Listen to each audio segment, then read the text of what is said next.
this is the Lee Fisher house. Yes. Tell us what you remember about your grandfather. Hard worker. Mm-hmm. Yeah. Mm-hmm. Kind of choked up. Uh-huh. Yeah. And he was a farmer. Oh, yeah. And cabbage, corn, and big garden. Okay. Cabbage. Okay. And were you involved in his farming enterprises? Oh, yeah. What about your grandmother? She was a house person. Okay. Yeah. Stop. David, tell us about your grandfather, Lee Fisher. As far as his working abilities, he was great. He daylight till dark, we'd stack hay in the barn, and then nighttime we'd go stack it right, and then he'd throw a layer of salt on every row that we stacked up. Cows love that salt. They'd eat it right up. And, did you help in the fields or help him with his farming? Oh yeah, we raked hay, and back in the old days we didn't have the horses. Before me, I couldn't run any of that stuff, but they had all the stuff was horse drawn. And Grandpa went to Silva and bought him a Jeep and cut the tongues out of all his equipment. And we used that Jeep to cut her hay, rake her hay, and everything else that was done on the farm. Did he keep his horses? Oh, he kept it. Oh, yeah. Yeah. He wasn't gonna get rid of it. Well, so how old were you when he got his Jeep? Were you a teenager or a young boy? Or? Oh, I was probably 12, 13. Did he let you drive the Jeep? Not for a long time. No, that was Daddy's job and Jimmy's job. My brother. But other than that, it was experience. It was a wonderful experience. It sounds like not easy, but wonderful. Yeah. Well, tell her about we was hoeing corn in the field, and he'd either send me for a bag of tobacco in the house, or either go down and get him water. And then I always took my time because I knew that. Of course you did. I didn't want to hoe corn. I'm like Charlie. I didn't want to hoe corn. What was your grandmother's name? Mary. Mary. Mary. Yeah. She kept the house spotless. Really? She cooked every meal, and when it come 12 o'clock, dinner was on the table for Pa. And at nighttime, I always had cornbread milk. Always. That was the supper meal? That was supper meal. Cornbread milk.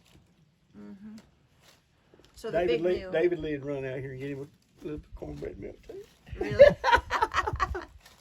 So the big meal was at lunch? Oh, yeah. But she was up fixing breakfast too, man. Yeah. It was she'd put stuff out on a platter, eggs, ham, bacon, whatever, and leave it on the table when you're at daytime. And then at lunch, he'd come in for a big lunch, and then cornbread milk for supper. For supper. That's all they had. Yeah. Sounds pretty good. 3 meals a day. Good eating, yeah. Oh, yeah. He worked hard. Yeah. How old was he when he died?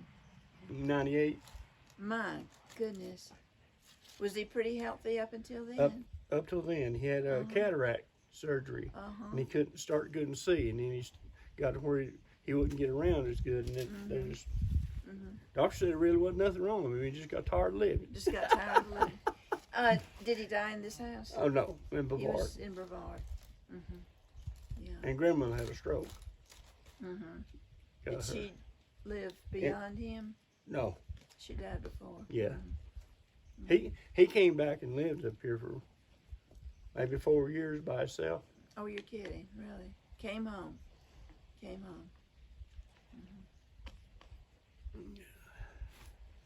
I remember cutting his wood too. That was really? With an axe? Oh no, I had a chainsaw. Chainsaw, okay. All right, we don't go back that far. Yeah. But I had to split it. Yeah. It just as bad, you know. Yeah. Them old go devils, Daddy called them. Grab that go devil and get it. Yeah. I tried to split wood. I've seen my husband do it, just with no problem at all. Daddy'd take the biggest block in the field and beats anything I ever seen. He'd take an axe. And he had a way of turning that thing. He told me, son, he said, twist that handle just a little bit when you pop that wood. Now, I never could get it down, but he could hit that thing and bust it open first lick. I never understood how he did it. Well, He could you're bu- in the He can same. bust wood now. Yeah. I've seen times, speaking of cutting wood, I've seen time we had to cut a hole in snow, ice. Ice is so thick that we couldn't stand up to go up the hill cut some wood. And we, I beat all Mama whooped our butts over this deal. But we took her clothesline down, me and Jimmy, and we tied it off to the stake and tied it off to the tree up the hill. And we took staples, wire to put fence up with, and we drove on top of that block of wood. And of course, it's already busted. We'd slide down that thing into the fence and got it onto the house. Hey, making the world go around. But we got in a lot of trouble over that deal. With the clothesline, because you took the clothesline. Yeah. Was the only heat firewood? Oh yeah. When would you think electricity came up this far? Oh, I was probably 12 or 13. Well, no, let's see. Grandpa had a TV. Oh, really? Great. Yeah. He had the first TV up in this area, and it's probably sitting still on the floor in there. Telephone? No. No we telephone. had a telephone. Mama had a telephone. And but I remember getting my lessons by a kerosene lamp before, but I don't remember exactly what age I was that we got power. And running water, that was later on too. It was we tapped in. Grandpa had running water.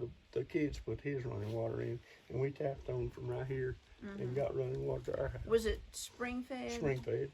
He built a big reservoir out of concrete and rock. Is the spring still running? Oh yeah, we got a big. I don't have it. Mr. Carterman, he put a big 1,500 gallon tank in down there. Wow. So when I want water, all I gotta do is drop me a pump in it and go for it. That's that was in the agreement. So. Good. But I got my own well out there. I hit 21 gallon a minute. I did Pretty good. Yeah. And the rest of these people getting maybe a quart. You're doing fine. Yeah. Did you ride the school bus? Yes, I into did. School? And you went to Glenville School? Yeah. Graduated from Glenville Yeah. School? What are your feelings about the school? It was good. I had good days, Good bad days. Yeah, just we like all, school. We Yeah. all did. Just like school. I never got one whooping in school. I was proud of that. Something to be proud of. Huh? Yeah, I said. Somebody, I don't know, it was one of my friends, two of my friends, they got together and poured some alcohol in the chemistry lab Oh gosh. out on the floor and set it on fire. Yeah, me being what to do, Yeah. I threw a book in it. Well, that was the wrong thing to do. Yeah. Very shortly after, I was in the principal's office and doing all this. But here Well, we go. since you brought up alcohol, do you know of any moonshine being distilled up here?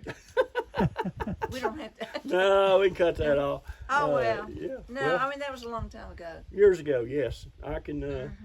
I don't have recollections of it. My daddy and mama, they used to tell me that people come through with sacks of bottles on their backs that they go down in amongst the woods down there and come back at them full and walking, of course. You're sure. Yeah. Grandpa never did dibble and dabble in it. He made his money otherwise. Some did and some didn't. Yeah. My husband used to live in Pickens County, and he would come across, this is in the 60s, come across stills very often. And he told me, he said, when you come up to a still, you just back away. Oh, yeah. Don't Yeah. say anything and back away. Let's see. Dottie's daddy told me a story one time. He said that him and his fathers, they made white liquor in Georgia. And the revenuers, they would get information that the revenuers were coming, and they'd break the steel down, and they'd pull it up on top of the trees, hide pieces of steel from here to here. And the revenuers would come in, and they'd look and look and look and couldn't find nothing but their old vat, Well, they tore it down, they moved it, so we don't need to be here, So they tore it down, they'd leave, and a few weeks later, they'd set it back up and start running again. But it's wild. Yeah. That's the way they had to it make was a way of life. Yeah, the way they had to make it a living. Yeah. That's one of the stories you told me. Got many more. The mail lady. Yeah. 10 minutes. I don't know if we can finish. We hear stories of mail being delivered up here. Who was the mailman? Betty Jo Shook for years and years and years. And then, And even before that. what was that gentleman who lived up 281? His son taught school up there, and back in the Little Doc Moses, he ran the mail up here for years. And what matter of fact, I believe he's probably started it. Well, I Up understand to he Dave worked. Pruitt place anyway. That's as far as mail going. And Okay. And then, well, that's where we had to catch the buses for a long time. Oh, till really? Till I come along, and So then did you? Okay. they had to put the bus on down here to get us. To get you all, the Yeah. two of you. And all. then Jimmy drove the bus when he got of age, and so Your brother. Yeah, we'd park the bus out there. And, So the mail was delivered to the Pruitt place. Yes. And you go down there and pick Yes. it up or pick it up. Well, we had heard that somebody walked up Blue Ridge to deliver mail, or rode a horse part of the way. I believe probably rode a horse. Because Yeah. back then, Dad tells me of a lot of places to go that he would ride his horse. He didn't have no other way of going. Well, it's a long way up here. If you It don't is. know where you're I've coming. had to walk her one time Really? from the Glenville school to here. Nobody came that road. Nobody. Me and Jimmy, and he, come on, brother. He just give out. You know, I couldn't. This was during a storm? No, when we was both of us was. He was driving the bus and I was in school. He was working. He'd get off and he'd come drive the bus. Oh, okay. But that was an experience. It seems like it would be a very unique existence and childhood to grow up in this remote, to me it's remote, area.